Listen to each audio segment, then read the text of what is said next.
5 habitudes pour réussir un examen. Tu as un examen à passer, mais tu ne sais pas comment t'y prendre. Pourtant, tu as la volonté de le réussir.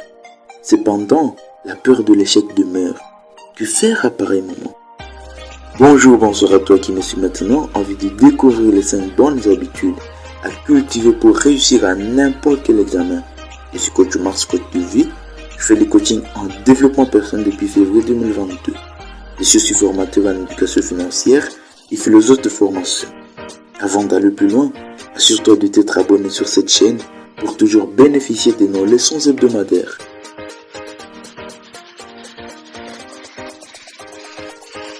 Commençons par les commencements, c'est-à-dire la première habitude. Il s'agit de la confiance en soi. Cette habitude est très importante. Pourquoi? Parce qu'elle te permet de démystifier l'examen. Elle te permet d'acquérir l'optimisme. Tu es sûr de toi-même et tu es convaincu que tu vas réussir l'examen. Tu ne crains pas en aucun cas cette réalité qui se présente devant toi. Par contre, si tu n'as pas la confiance en toi-même, tu auras des doutes, des incertitudes, de la crainte, de la fausse, de la peur. Tu te demanderas toujours, mais est-ce que je vais réussir? Est-ce que je ne vais pas réussir? Pourtant, la réussite d'un examen dépend de la préparation. Si tu prépares très bien ton examen, tu vas très bien le réussir. Donc il n'y a pas besoin d'avoir la peur, pas du tout. Cette peur pourtant elle nous paralyse. La peur ne nous permet pas de réaliser ce que nous aimerions faire. Donc aie confiance en toi. Sache que tu es fort, tu es intelligent, tu es capable de quelque chose. Il y a des gens qui sont enfermés dans des conceptions, des gens où on leur disait par exemple dès leur enfance, leur jeune âge, tu n'es pas fort, tu n'es pas intelligent, tu n'es pas capable de grandes choses. Et ils se sont laissés enfermer dans ces conceptions-là, sont grandis avec de telles convictions, pensant qu'ils n'étaient pas forts, ils n'étaient pas intelligents. Et alors, ça ne m'étonne plus d'écouter quelqu'un qui me dit « Oh coach, moi je suis pas fort. Coach, je suis pas intelligent, je suis pas capable de grand chose. » Mais pourquoi? Mais c'est depuis longtemps, depuis l'école primaire, l'école maternelle, on me dit toujours la même chose. C'est pas aujourd'hui que cela va changer. Je te l'assure, si tu restes dans de telles conceptions, ton intelligence, ta capacité intellectuelle, au lieu de se développer, pourra diminuer. L'homme a la vocation de croître. C'est comme toutes les autres créatures, tous les autres êtres vivants. On voit les plantes et les animaux, ils croissent. Et alors ton intelligence, ta capacité intellectuelle aussi peut croître, mais peut aussi décroître. Et alors, en restant enfermé dans des convictions selon lesquelles tu n'es pas fort, tu n'es pas intelligent, tu ne pourras pas faire de meilleurs résultats. Alors il est temps de te libérer. Libère-toi par cette affirmation que je te donne. Dis-toi, je suis fort, je suis intelligent, je suis capable de grandes choses. Peu importe ce qu'on a dit de moi pendant l'enfance, pendant mon jeune âge, je sais que je peux réaliser de grandes choses. Je peux produire un meilleur résultat. La deuxième bonne habitude à cultiver, c'est la planification par écrit. La première étape dans la planification, c'est de déterminer le nombre de pourcentages ou de points que tu aimerais obtenir. Tu veux obtenir combien? Sois clair et précis. Si c'est 70%, 70%, 80%, 80%, 90%, 90%. Vise toujours haut. Ne sois pas minimaliste, pas du tout. Vise haut. Parce que tu as confiance en toi-même et tu sais que tu peux réaliser ce que tu détermines là comme pourcentage, ce que tu détermines par avance, bien sûr. Et ensuite, calcule les temps qui te séparent de la passation de l'examen. Il me reste combien de temps? Et alors, travaille en fonction de cela.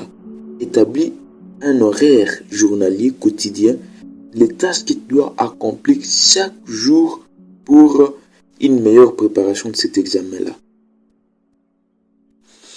Et après, pose-toi la question, est-ce que ce que je viens de faire ici, les temps qui me restent, par rapport à la matière va me permettre de réaliser le pourcentage que je viens de déterminer par avance.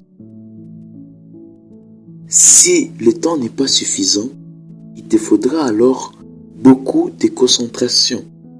Si le temps est suffisant, ne remets pas au lendemain ce que tu peux faire le jour même. Donc, ton programme est à respecter chaque jour. Ne passe pas un seul jour sans avoir réalisé au moins une tâche pour la préparation de ton examen. Alors la troisième habitude, c'est la concentration. Comment se concentrer? Pour se concentrer, il faut premièrement savoir contrôler ses pensées. Il y a des moments où tu peux penser très concentré, et alors il y a des choses qui arrivent dans ton esprit, mais tu te dis, ces choses viennent d'où même. Tu te concentres sur ces pensées-là, des distractions, même des projets que tu as déjà conçus, mais ce n'est pas le temps de penser à tout cela. Pendant ce temps-là, tu es en train de perdre ton temps. Et alors, il est important de savoir quitter toutes ces distractions afin de se focaliser sur la seule étude. Ensuite, il peut t'arriver qu'il y ait des distractions, par exemple le téléphone, ne sais pas quoi, des choses qui te distraient pendant ta concentration.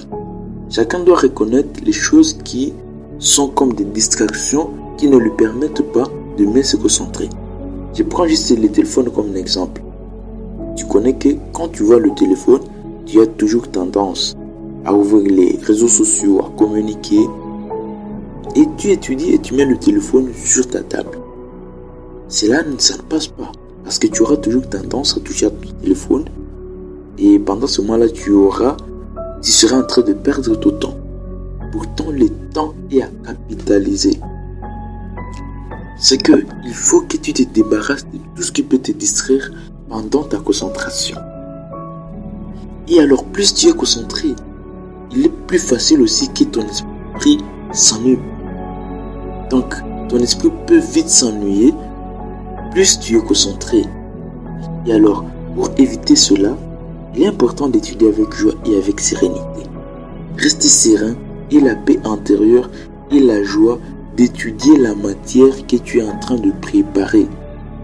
Ne sois pas aigri en étudiant ce que en faisant ta préparation, pas du tout. Sois plutôt content, sois heureux, parce que cette bonne concentration te permettra d'atteindre tes objectifs, de réaliser la vie de tes rêves. La quatrième bonne habitude, c'est le repos. Savoir se reposer. Après tout grand travail, il est très important de se reposer afin de reprendre avec courage, avec force à la prochaine séance de préparation. Le repos doit venir après la concentration et non faire le repos pour le repos. Donc plus on se repose, plus on a de force pour se concentrer les jours suivants.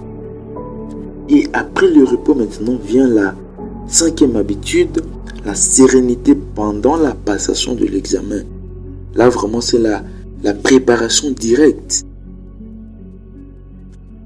Si tu reconnais que tu as bien préparé ton examen, tu n'as pas besoin d'avoir peur. Tu dois rester serein. Pas besoin d'avoir crainte. Non, pas du tout. Par conséquent, la peur provoque l'oubli de ses réponses à un certain moment ou de certaines parties de ses réponses, des confusions, des fautes qu'on allait éviter facilement.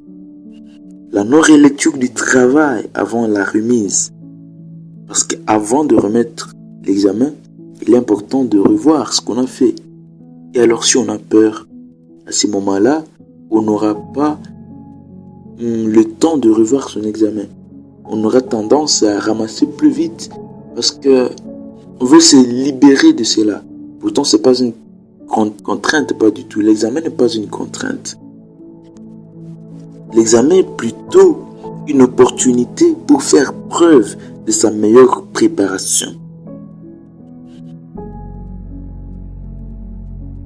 Voilà les 5 bonnes habitudes pour réussir à n'importe quel examen.